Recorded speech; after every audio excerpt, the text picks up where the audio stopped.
falar em línguas, na interpretação, na oração. Mas assim, ó, ontem eu tive uma experiência, estava ali chapando um pouco.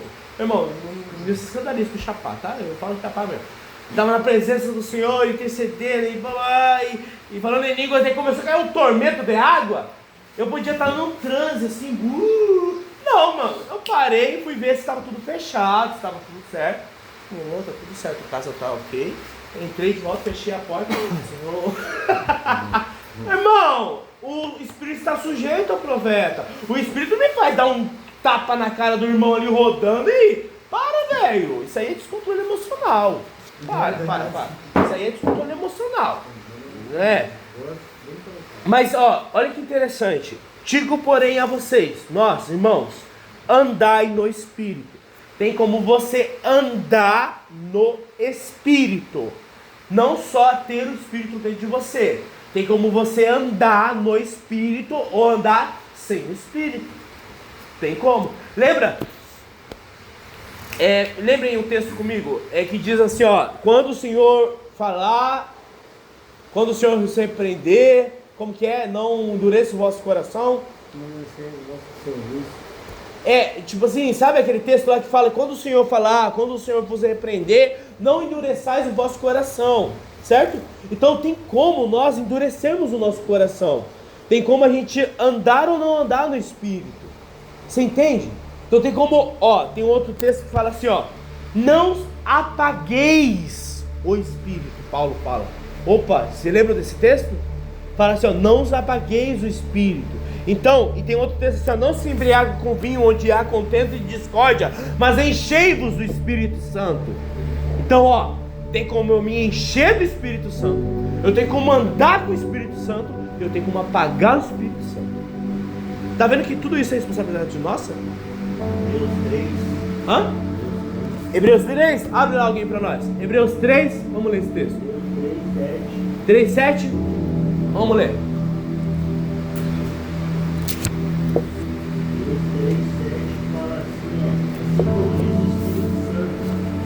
Hoje, se vocês ouvirem a sua voz, não endureçam o coração como na rebelião durante o tempo da provação do deserto. Amém.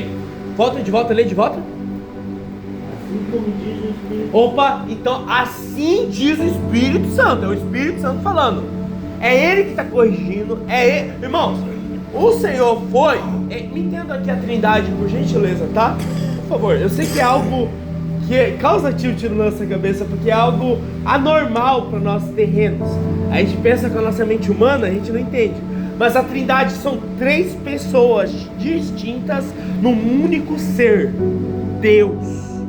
Nós cremos só em um Deus, Deus ser. Mas nesse ser Deus, nisto há três pessoas dentro desse ser Deus. Tem o Pai, o Filho e o Espírito Santo. O Pai nunca foi visto por nenhum olho. Se alguém olhar para o Pai, morre instantaneamente. Ele é Espírito. O Filho desceu à terra, é carne hoje. Lembra quando ele ressuscitou? O que Tomé fez? Tocou nos seus buracos da mão e do lado. João, quando viu ele ressurreto, era como um cordeiro que havia sido morto. Cristo, ele está em glória, mas ele tem as marcas da cruz. Irmão, ele pagou o preço. Isso vai estar eternamente nele. Está aqui, ó. O único que subiu ao céu por mérito dele foi Cristo. Ele falou, abre a porta aí, eu paguei o preço. Ele pode falar, é o único na história que pode chegar no céu e falar, abre, ó, portais eternos, para que entre o Rei da Glória. Tem um anjinho meio despercebido. Quem é esse aí que é o Rei da Glória? E esse cara aí que acha que pode entrar aqui no céu? Eu, que venci. Ele é o único, tá? Nós estamos tudo atrás da saia desse irmãozinho bom. Essa é a verdade. Mas o Espírito Santo, ou então o Pai está lá no céu, envia o Filho paga o preço, e o Filho podia ficar aqui, e ele ficou 40 dias aqui na terra, ensinando os discípulos, 40 dias aqui, ministrando. Oh, que tempo precioso que deve ter sido, velho. 40 dias. Ele poderia ter ficado? Poderia. Mas, me entendam isso. Ele precisava ir, para que o Espírito viesse, estivessem em todos. Não é o Senhor ressurreto te ensinando. Cara, é uma partícula dele colocada dentro de você te ensinando. Oi, isso é quanto, velho. Deus escolheu fazer habitação dentro de você. Por isso que você é responsável pelo que você faz ao templo do Espírito Santo. Meu irmão, templo não é isso aqui, não é igreja, não é aquilo lá que tem lá, Calvário, nação. O templo do Senhor é o meu corpo. Você entende? Então por isso que tudo que nós plantamos no nosso corpo, nós iremos colher. Então diz, andai no Espírito. Digo porém, andai no Espírito. Jamais satisfareis as concupiscências da carne. Se nós andarmos no Espírito Santo de Deus, nós nunca mais satisfaremos a concupiscência aqui, em outra tradução deve estar desejo mal, né? Como está aí na sua? Tem alguma diferente? Concupiscência, ali no verso 16. Desejo, isso. A concupiscência é desejo mal. Sempre quando você vê essa palavra concupiscência, e você fala, que xingamento é esse? Concupiscência, eu nem consigo falar direito. É desejo mal, tá? Então, se nós andarmos no Espírito, não satisfaremos o desejo mal que tem dentro do nosso coração. A carne, porque a carne, irmãos, entendam isso aqui. A carne milita todo momento contra o Espírito. Não foi no momento da sua conversão, quando você ouviu o Evangelho, que houve essa guerra. Pá! Tipo assim, olha, o Thales veio aqui, pregou o Evangelho e começou uma luta entre carne e Espírito dentro de você. Daí quando o Thales fez o apelo, vem aqui pra frente, né, quem entendeu a palavra, blá, blá, blá, daí você tá lá, não vou. Daí você acha que isso é carne e Espírito lutando. Não vou. Daí você fala, eu vou.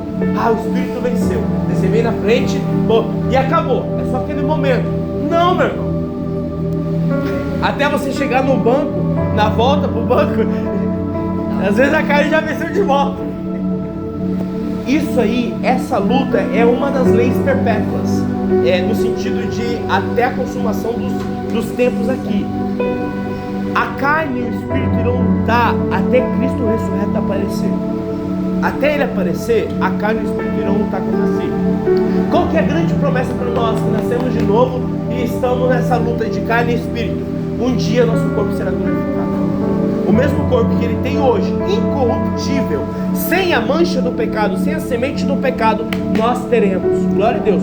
Porque nós não iremos ter essa luta interna de fazer ou não o bem. Nós teremos só o desejo do bem. Oh, isso é maravilhoso. É a grande promessa para nós. Essa luta de, mano, essa desgraça de pecado que corrói a gente. Mano, essa luta de que Paulo fala, eu quero fazer o bem, mas o bem que eu quero e eu sei que é o bom, eu não faço, mas aquilo que é ruim, cara. Continua o texto. Porque a carne milita contra o Espírito, e o Espírito contra a carne, porque são opostos entre si, para que não façais o que porventura seja do vosso querer. Mas se sois guiados, mas se vocês são guiados pelo Espírito, não estáis sob a lei. Ora, as obras da carne são conhecidas. São o quê? O que é obra da carne?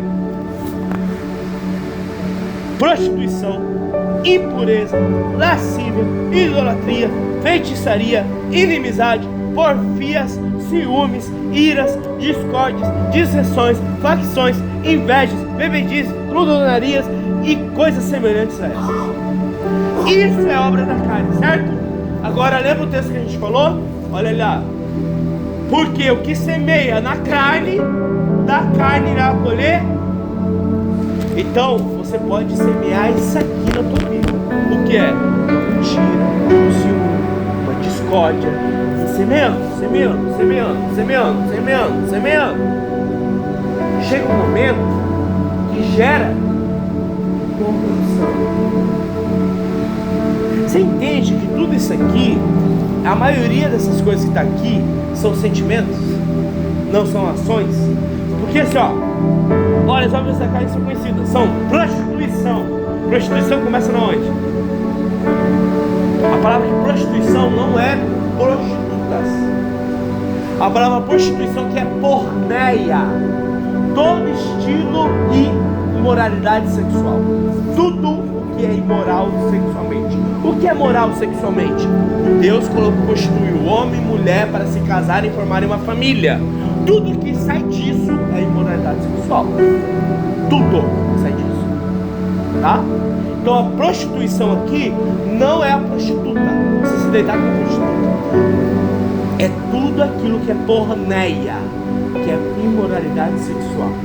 Tudo que foge da moral sexual que Deus instituiu é imoralidade sexual. Impureza, lascívia. O que é lascívia? Alguém sabe o que é lascívia? Hã? A sua tradução de sensualidade? Fala, olha, é a terceira. Isso. A lascívia.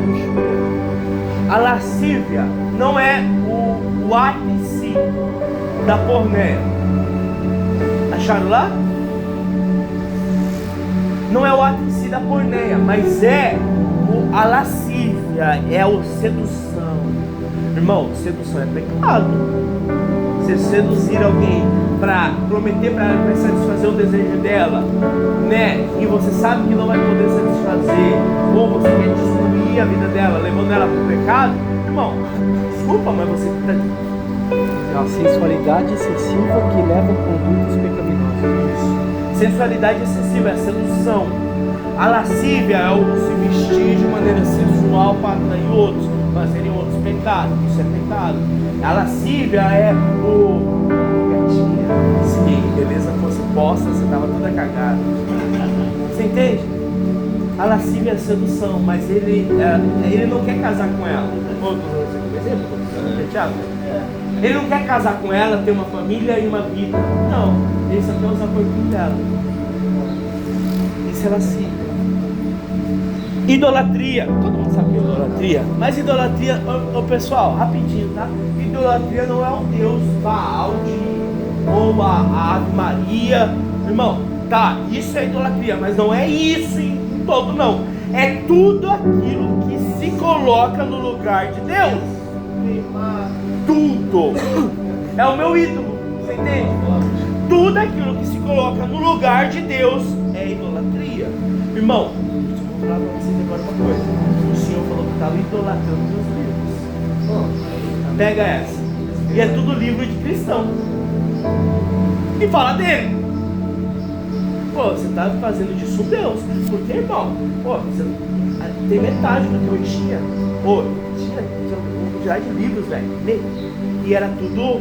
Hoje eu tenho um cuidado ali, passo um pano, né? Dou um cuidado. Mas meu irmão, era assim, ó.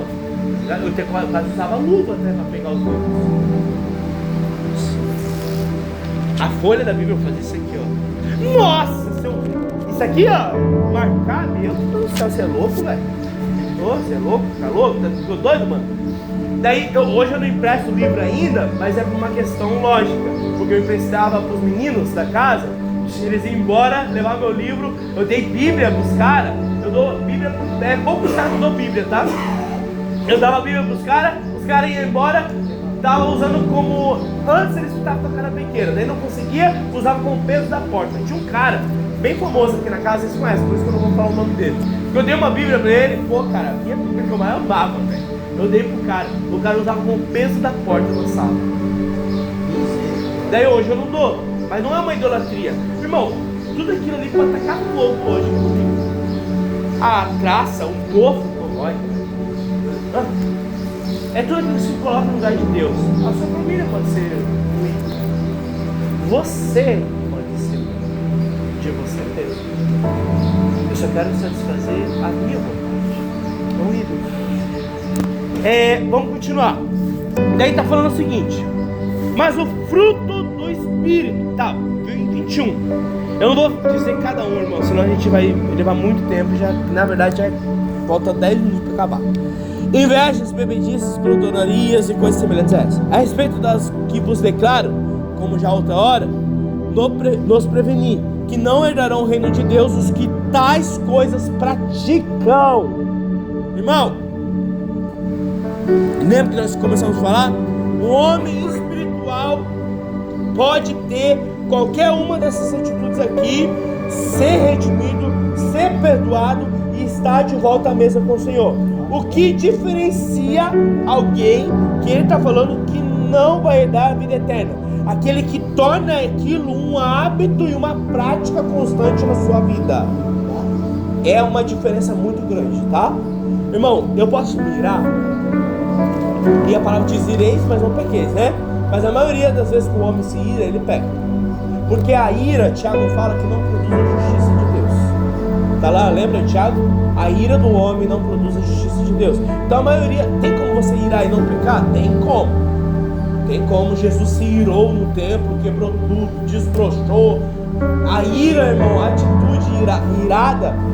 Não, você pode se irar por uma coisa santa. Tem uns caras que, o Anderson Silva lá, o pastor lá, ele se ira lá com os caras que são loucos, os caras que estão socando a cara da mulher e sobe o púlpito lá para pregar. Ele se ira, ele quer, é uma ira, vamos dizer assim, santa. Tem como você irar e não pecar. Mas a maioria das vezes que o homem se ira, ele peca. Porque ele tira a justiça de Deus. Ele esquece que Deus é justo, que Deus vê, que Deus vai retribuir eles. E ele quer fazer por si só, entende? Então a ira não é pecado. Qualquer um desses aqui, irmãos, qualquer um desses aqui, o cara pode cometer e ser perdoado pelo Senhor e ser restaurado. Mas, irmão, se você vive isso aqui como uma prática constante na sua vida, você tem que fazer uma balança. Porque isso aqui é carne. Você nasceu de novo daí? Porque uma coisa é a carne militar contra o espírito. Pá, pá, pá, certo? Soco, soco. Uma coisa é a carne tá tomada, irmão. Não tem nem espírito aí dentro. E aí continua o texto. Mas o fruto do espírito é amor, alegria, paz, longanimidade, bondade, fidelidade, mansidão, domínio próprio. Contra essas coisas não há lei. E o que são de Cristo crucificaram a sua carne com as suas paixões e seus desejos. Se vivemos no Espírito, andamos também no Espírito. Não nos deixemos possuir de vanglória, provando uns aos outros, tendo inveja. O Senhor está falando o seguinte, irmão, nessa manhã para nós. Você pode plantar na carne ou plantar no Espírito. Você vai colher vida eterna ou a perdição eterna. Como eu vou plantar no Espírito? Como eu planto no Espírito? Como eu ando no Espírito? Como eu estou no Espírito? Buscando as coisas espirituais, tendo vida devocional, uma vida de leitura da palavra. Irmão, não é religiosidade, não é eu preciso orar 5 vezes ao dia, eu preciso me vestir de tal forma, com terno e gravata. Não, o Senhor quebrou a parede. Hoje você pode buscar Ele de verdade. De verdade. Hoje você tem acesso, irmão, Hebreus, acheguemos-nos da graça de Deus, com confiança de que nós temos um irmão que pagou o preço por nós. Acheguemos diante dele. Irmão, ore ao Senhor, leia as Escrituras, alimente o teu homem interior, saia da carne, mano. Saia das brigas, das discórdias, das porneias, de tudo que é desgraça. Saia. Isso é tua responsabilidade. Paulo fala, não apagueis o Espírito. A responsabilidade é tua. Não apague o Espírito. Porque tem como apagar, irmãos. Olha, tem como, velho. Tem como resistir. Não tem, Caúcho, que você leu ali? Resistir à voz do Espírito. Eu não sei vocês, mas eu resisti muito à voz do Espírito. E conforme você vai resistir na voz do Espírito, e ele vai falando, seu coração vai se tornando mais duro. Pá! Vai. Não resistais à voz do Espírito. Alimente o Espírito dentro de vocês. Pensai nas coisas não terrenas daqui, mas do alto, irmãos. Saia da sua boca só bênção e não maldição. Saia da sua antiga vida, velho.